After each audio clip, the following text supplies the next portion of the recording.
రాజా ఈ పిల్ల ఒళ్ళు తల్లడిల్లిపోగా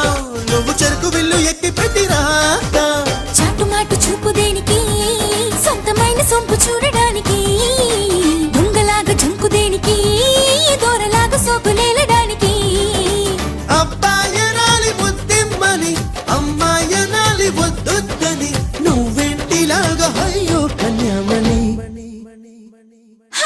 ఇచ్చి పుచ్చుకుంటే బాగుంటుంది ఇచ్చేయి నీ మనసు ఇద్దరొకటైతే సరిపోతుంది ఇచ్చే నీ సొగసు